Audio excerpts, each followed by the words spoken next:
Егер сатушы чек бермесе, онда сатып алушы осы фактісін растап, оған үстінен шағым түсіре алады. Бұл факт расталған жағдайда сатушыға қатысты әкімшілік іс қозғалып, алғашында ескерту беріледі. Егер бір жылдың ішінде осындай бұзушылық қайтадан қайталанатын болса, онда шағын бизнес субъектілеріне 20 айлық есептік көрсеткіш, орта бизнес субъектілеріне 30 айлық есептік көрсеткіш, ал ірі бизнес субъектілеріне 40 айлық есептік көрсеткіш мөлшерінде айыппұл қарастырылған.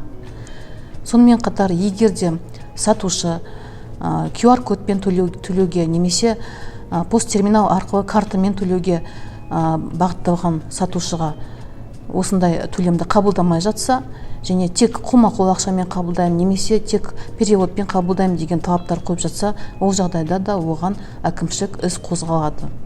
Бұл кезде оған алғашында ескерту беріледі, ал егер бір жыл ішінде осындай заң бұзушылық қайталанса, онда оған айыппұл салынады.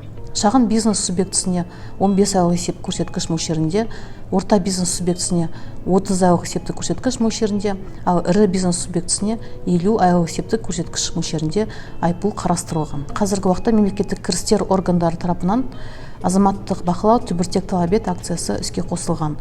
Бұл акция аясында кез келген тұтынушы, кез келген жеке адам, егер дүкенге барғанда оған түбіртек берілмей қалса немесе төлем картасын қабылдаудан бас тартып жатса, сатушы онда бұл жағдайда ол осы фактіні растап, видео немесе фото түсіріп, азаматтық түбіртек талап ет акциясы аясында мобильді қосымша арқылы шағымын жолдаса болады. Егер де бұл шағым расталса, онда бұл азаматтарға мобильді телефондарына балансына ақша түседі қосымша сыйақы ретінде. Сонымен қатар бұл түбіртек не үшін керек? Осындай чектерді ала отырып, біз өзіміздің осы тауарды сатып алғанымызды растай аламыз. Мәселен, дүкенге барғанда мерзімі өтіп кеткен тауар немесе сапасы сай келмейтін бір тауар болып қалса, онда бұл жағдайда осы тауарды қайтадан өткізуге болады. Және өткізу үшін осы түбіртек ең алдымен дәлелдеме құжат ретінде қолданылады.